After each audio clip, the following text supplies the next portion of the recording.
Stressed out? Need sleep? Cold weather bringing out those aches and pains or arthritis? There's never been a better time to try cannabis. Check out the Greenhouse of Walled Lake. Learn about the natural way to relax and escape all that 2020 stress. The Greenhouse is locally owned, and they love helping people who are new to cannabis. They've got a great flower selection of the best Michigan-grown buds and the biggest pre-roll selection around. Don't want to smoke? No problem. There's vape carts, tinctures, concentrates, and everyone's favorite, edibles, like gummies, chocolates, peppermint bark, breath sprays, even the original Mackinac Island fudge. So check out the Greenhouse of Walled Lake. 21 and over welcome, no med card needed. They also offer senior and veterans discounts and have a great loyalty rewards program. The Greenhouse of Walled Lake. That's greenhousemi.com. Hey, greetings, everybody. Welcome to the Craig Fahle Show on Deadline Detroit. Thank you very much for being with me today. And obviously, we've got a lot to talk about when it comes to Afghanistan and both the reaction here in the United States and internationally to the U.S. pullout of Afghanistan and how things are going over there right now. There's a lot of concern. There's a lot of hysteria, and there's a lot of misinformation as well about what is going to happen in Afghanistan and what we think the future of that country might look like. Clearly, the visuals we got over the last couple of days have not been good. You see pictures of people trying to climb onto jets and falling from said jets as the landing gear retracts back into the plane, and hundreds of people packed on to these planes in an attempt to escape Afghanistan in advance of the Taliban reaching the airport. U.S. military has responded by suggesting that they're going to leave a few thousand troops there to make sure people can be escorted out of the country as safely as possible. And hopefully that includes a lot of the people that aided the U.S. effort in there, because their lives indeed could be in danger. But there is a lot going on, and it is all happening a lot faster than many of us probably expected. So joining me today to talk about it is my friend Saeed Khan. He is a senior lecturer in Near East and Asian Studies at Wayne State University, a frequent guest on the program. We always appreciate you being here, sir. Thank you very much. Craig, thanks for having me on again. Absolutely. And like I said, this all has happened rather quickly, and we've been watching this, and there's been a lot of comparisons made to the fall of Saigon back in 1975. And, it's a little bit different. We knew that the U.S. was going to leave. I think there was an expectation on the part of the government that the Afghan government, or at least the U.S. trained Afghan military, would put up some sort of resistance, but that has not happened. And I want to give you an opportunity to talk a little bit about why they were so willing to step aside in this situation. Well, I think when you look at both the government in Kabul with President Ashraf Ghani and also the Afghan army, both of which received quite a bit of both financial and logistical support from the United States. Either we were naive in thinking that our training and our support for them made them better than what they really were, or we knew that they were incapable of holding the line, and that was one of the reasons that we left. Either way, we've gotten to this point, and certainly things don't look good for America's image around the world. As you rightly mentioned, it is almost inescapable to think of scenes of helicopters on the top of the presidential palace in Kabul and not compare those to scenes of the helicopters on the roof of the U.S. Embassy in Saigon, now Ho Chi Minh City, in April of 1975. And I suppose if there is a common denominator in these is that some might see this as a failure to achieve the mission. I would actually say it's the failure to achieve the mission that was never clearly defined. And as that happened with Vietnam in the end game of 1975, we see similarly, unfortunately, something that has been plaguing Afghanistan and our campaign there really for at least the last 15, if not longer, years since, of course, 2001. It was interesting that there were a number of people that I was watching in the commentary about this saying this all would have been different had the U.S. just committed to leaving a certain number of forces within the country, because as they suggested, that the U.S. military complement there was down significantly from its peak, and things had remained relatively stable in Afghanistan, although the Taliban still held significant amounts of territory and some important cities within Afghanistan. But that U.S. presence was enough of a deterrent to stop the Taliban from actually taking over the entirety of the country, which they did in a week's time. Is there any merit to that argument? But at the same time, was there any strategic interest in the U.S. in keeping it that way? There really is no merit in that, Craig. I mean, the Taliban were not going to ever provide a stake through the heart. It was going to be death by 1,000 paper cuts.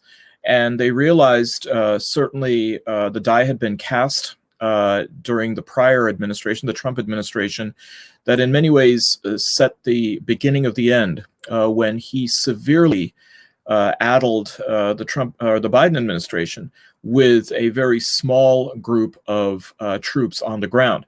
And he knew fully well that Biden was going to have to do one of two things: either then pull that small group out or commit to more American troops, which would have been seen as something that the U.S. Public really didn't have the appetite to do it. And clearly, if there's one thing that now both political parties, at least behind closed door, will concede, is that the American appetite for being in Afghanistan had passed its shelf life quite a while ago. Whatever kind of political mudslinging is going on right now is really for the 2022 and the 2024 elections. People are going to raise money on this for their campaigns, but it really does not do anything to understand the reality of what was going on. The Taliban were going to play the waiting game. They realized when the Trump administration had finally brought them to the negotiation table in Doha in Qatar last year, that they knew fully well the presumption that the U.S. was going to leave. It was not even a matter of between if and when, but when sooner or when slightly later. And so what we find then is with the Biden administration sticking to its guns and sticking to statements that it made in the run-up to the November elections of last year, this was an inevitability. Now, again, I don't think that people should go ahead and conflate what they're seeing happening now with the idea that the Biden administration was left holding the proverbial baby and somehow the other is solely responsible for the miscues. There's certainly an argument to be made that, and in the administration's own euphemistic words, the messy nature of this withdrawal could have possibly been handled differently, that perhaps as the Biden administration did, bringing more troops to the ground to have a more orderly or less chaotic, if you will, withdrawal and evacuation process.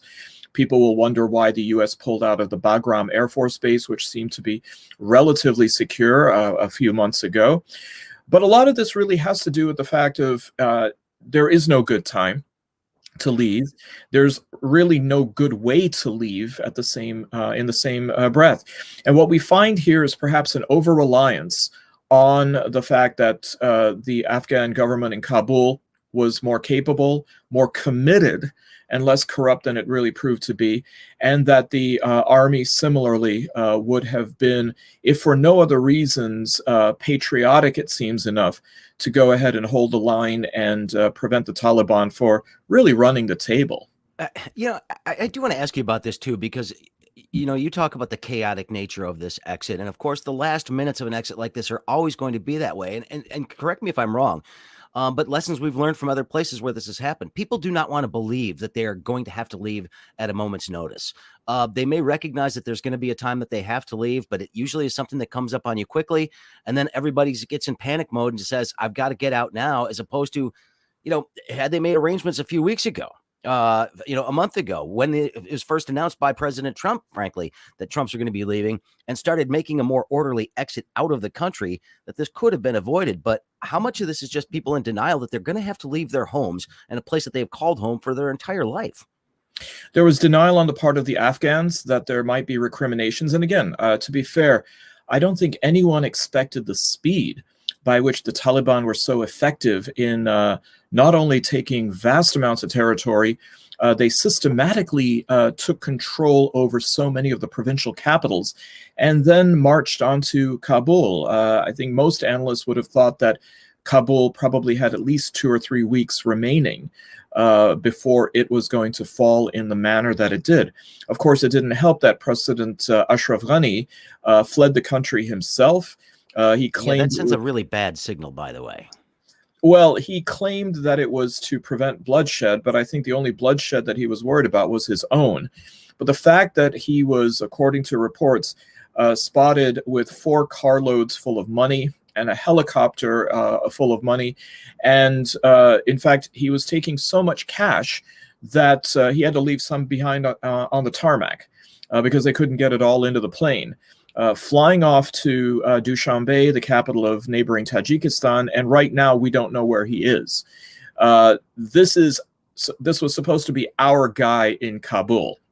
So again, it brings up even other tropes of American involvement around the world, whether it was the Shah of Iran or some of these other rather dubious figures. Ghani simply now has reached the Hall of Fame of similar rulers and leaders that we have either propped up or that we have allowed to maintain in power. Well, we talk about our guy in Kabul, but the guy in Kabul, Baradar, it looks like he has returned. And he's sort of the de facto leader. He's one of the co-founders, Abdul Ghani Baradar. I guess what I'm trying to suggest or ask here is he the leader of the Taliban? Is this a unified enough movement at this point in time that they are going to have a top-down structure like that at this point? The Taliban operate, and I think this has been one of the really unfortunate miscalculations that the U.S. has done over the last several years.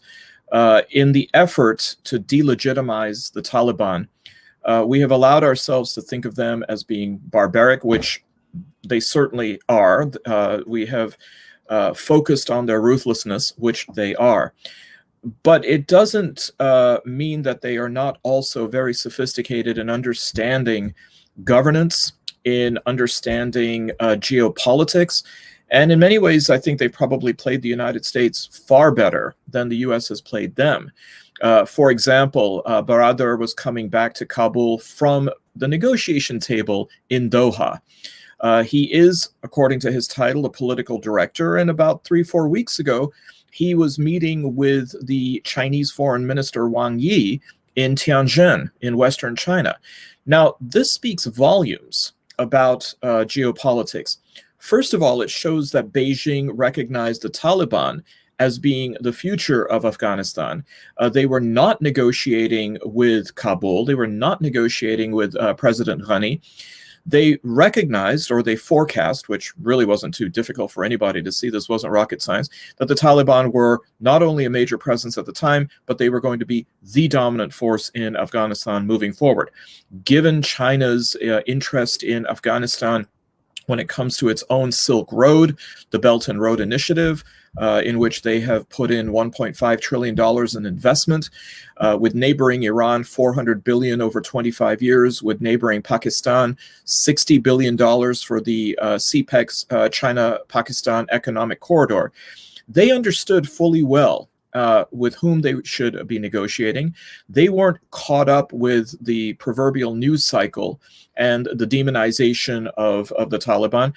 In fact, the Chinese have proven to be far more adept at the doctrine of realpolitik than the United States has. Now, as that is happening, Baradar is coming in to a political system that tribal forces in Afghanistan have been using for centuries. And you'll hear this term, the Loya Jirga, which is sort of a tribal council where they will deliberate and they will debate and they will discuss, and not to focus on their apparel, but it is a rather sophisticated parliamentary procedure by which they then gain consensus. He will seek the advice, as any leader in a democracy would, from the cabinet, and then decide how policy should be implemented moving forward. Well, okay, that raises this question, though, because if you look at some of the initial remarks that we have heard from Taliban leaders over the course of the last 24 hours, a suggestion that they are going to pardon people who worked with allied forces and the previous government, also talking about how they're going to respect the rights of women within Islamic law. You can take that to mean what you want. I mean, there's a lot of different ways that people might try to sort of spin that language here. They are saying all the right things to gain some legitimacy in the international sphere, right? To say we don't want to be a global pariah. We do not want to be a state that harbors terrorists. We are going to respect the rights of women, and we are going to not basically create a Pol Pot situation in our nation. with that governmental system that you're talking about, this sort of tribal council, is that something they can promise right now? Well, I mean, then this is the big and open question, isn't it? I think we've seen examples, and of course, analogies are always troublesome because they are approximations at best. The situation in Cambodia in the 1970s, 1980s with the Khmer Rouge was a regime of vendetta. It does not seem as though the Taliban are interested in vendetta now, nor were they interested in vendetta in the 1990s. That was a civil war, and we find that the Taliban did not take their actions against the Northern Alliance, against the Uzbeks and the Tajiks, or even the Afghan government out of a sense of vengeance. At the same time, we also have to be mindful that in fairly recent history in the region, we heard similar platitudes and promises being made by the regime in Iran after it overthrew the Shah of Iran in 1979. Khomeini, in fact, brought in many Western educated, liberal, secular forces to help make that transition. When they had finally outlived their shelf life, he gave them the boot. So there's a question about whether the Taliban is playing the West along right now. I would say it's unlikely because they don't really have an incentive to, number one, mollify the West. And second of all, they don't have the incentive to seek approval or recognition from the West, because there's two countries that have already stepped up to recognize them, both de facto and I'm sure very shortly de jure, and that is Russia and, more importantly, China. Sure. So if there are going to be both the refusal to recognize the Taliban as a legitimate government of Afghanistan, and if the Taliban will therefore be subject to international sanctions, I'm pretty sure that China, for sure, and Russia, secondly, will go ahead and make up the shortfall. Now, on the question that you asked regarding whether Afghanistan is going to be a safe haven for harboring terrorism, I'd also say at this point it's unlikely. And the reason is because it is a distraction. The Taliban don't want to then be seen as a safe haven because, quite frankly, it's bad for business. Mm-hmm. It is something that they cannot necessarily control and contain, as they recognized in 2001 with Al-Qaeda. And second of all, they realize what is the potential for having stability in the region. China is going to demand it, and also China is going to say, if you're going to go ahead and engage in this kind of chicanery with various sanctuaries throughout Afghanistan, we might have to consider renegotiating or even changing our business relationship with you altogether. So as a result of that, I think there is going to be a lot of positive reinforcement that China will offer the Taliban in order to keep Afghanistan safe. Ironically, that means that China will be able to do something that the United States and the West more broadly was unable to do, and that is provide a kind of stability and also an immunity from danger to Western targets that might be posed with extremists operating from Afghanistan. I want to remind folks, my guest once again is Saeed Khan. He is, of course, a senior lecturer in Near East and Asian Studies at Wayne State University, among other things. He's a frequent guest when I want to understand better what is happening in that part of the world. Let's get back to this one thing that I know we're going to be seeing a lot of questions about, especially on places like Fox News, and that is the fate of women in Afghanistan, and whether or not they are going to be treated as second-class citizens, and what would constitute sort of that level of treatment. This is different today than it was 20 years ago when this all began. Have the Taliban learned any lessons about, how they should be approaching this situation? Like I said, they're saying the right things today. That doesn't mean anything until we see what actually happens. But, they couched it a little bit today. But I've never heard them couch anything that way before. Yeah, I think that they have become very savvy. They understand not only the optics, but they also understand social media very, very effectively. They understand how to be sonorous, say things that will at least to use a football terminology, cause the linebackers to freeze, play action pass, keep people guessing whether they're going to hand it off to the running back or if they're going to go long to a wide receiver. At the same time, it's, again, a recognition that this is going to be a political football within Western countries, and particularly the United States. There's a certain irony that Fox News is now virtue signaling about the Taliban's treatment of women, when some of the positions that the Taliban holds toward women don't deviate too much from the Republican platform of 2020. So again, irony of ironies going on there, that here we now find people like Tucker Carlson, supposedly the champion of Afghan women, if not American women, back at home. Look, when it comes to what the Taliban are going to do, they're going to recognize that, at least in the short term, saying the right things makes their own transition a lot more smooth. They also recognize that the attention span that many Western countries and many Western publics have is fairly brief. They understand our election cycle. They understand our near obsession with elections and campaigns. And Afghanistan will, unfortunately, with the exception of some NGOs and some advocates and activists, become page 20 news at best, probably within 2 months. The idea that there's going to be an imperative where people are going to try to champion women's rights in Afghanistan, calling for greater engagement and involvement, that's just not going to happen. The United States has clearly flipped over the turn card and shown that it is not interested in any kind of deep-rooted social engineering or nation building. I mean, this is something that even President Biden was quite refreshingly candid in saying that this was really supposed to be about counter-extremism. It was not about nation building. America's track record with nation building has not been very good. Nation or social molding, especially when you don't understand the anthropology of the region, is even more of a perilous situation. All right. Well, one last question for you, and I think this is important. Like I said, we're going to keep going back to this over the course of the next few weeks because there are going to be things that are developing here.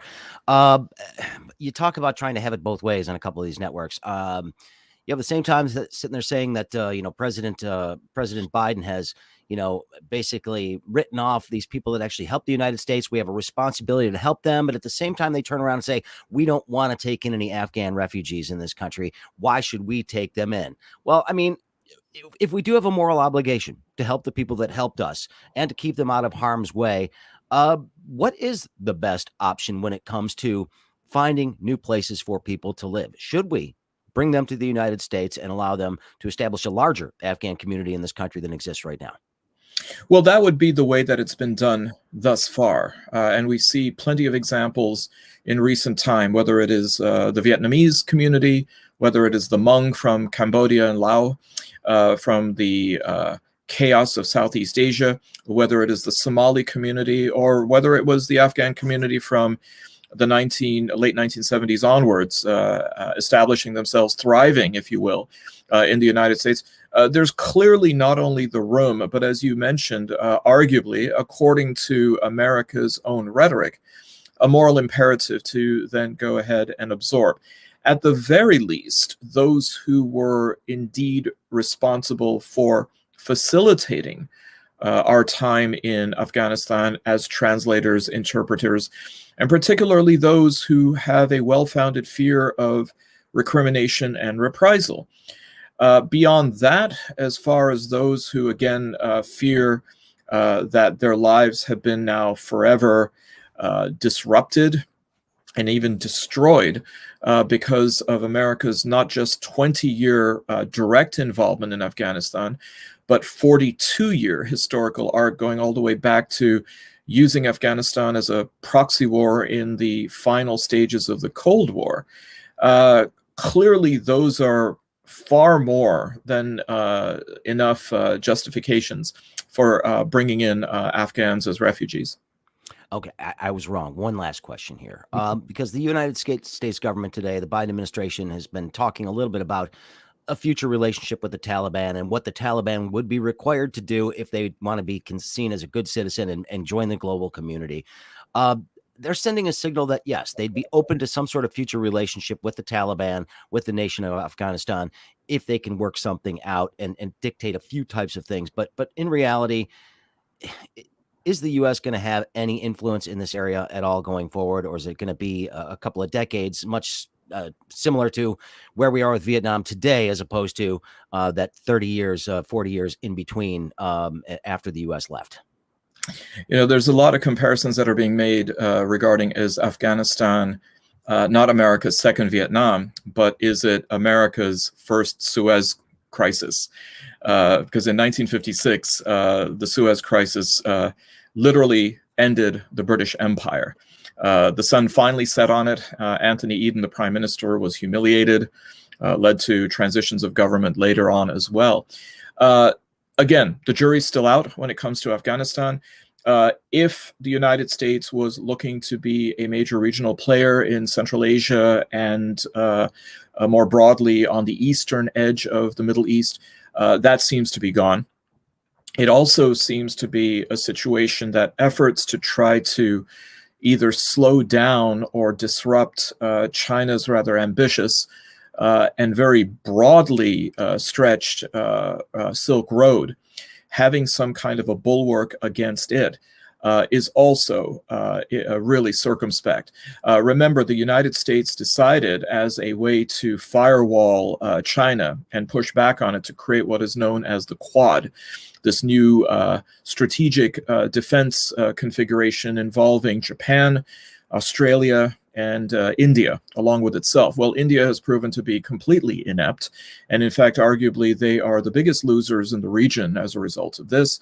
Last year, we saw that their military capabilities were laughable because they could not handle even minor incursions from China on its northwestern and northeastern borders. Equally vexing, having trouble with its perennial adversary, Pakistan. Yeah.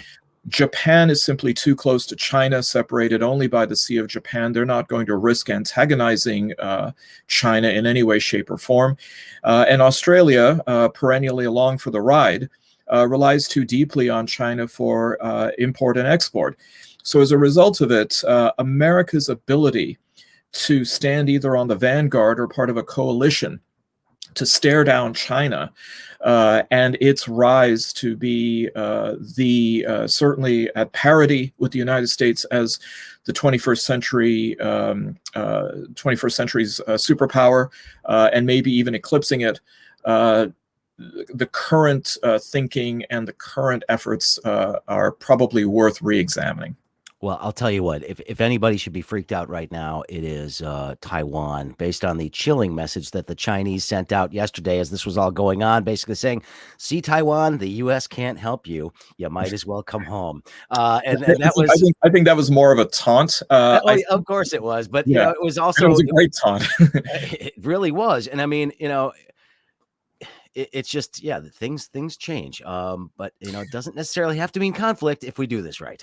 I think that ever since China absorbed Hong Kong more decisively, I wouldn't worry too much about its at least short-term plans to bring Taiwan in. It controls now very decisively at least the western and northern side of the South China Sea. It also controls a major financial hub and shipping hub.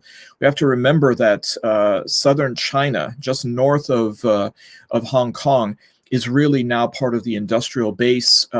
Places like Shenzhen and other cities that have grown out of nothing. All that shipping will go through Hong Kong. Taiwan is really not that vital for China. This is, again, posturing. This is to put Western powers on notice whether they're going to get bogged down with Taiwan.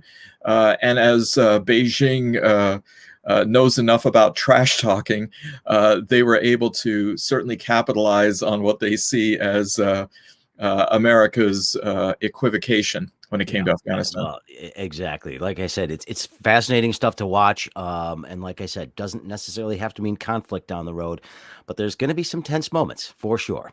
Yeah. Saeed Khan, we appreciate your help today. And like I said, we'll check back with you, as things develop and as events warrant. We always appreciate your willingness to talk to us. Thank you. Anytime. Thanks so much, Craig. All right. This is the Craig Fahle Show on Deadline Detroit.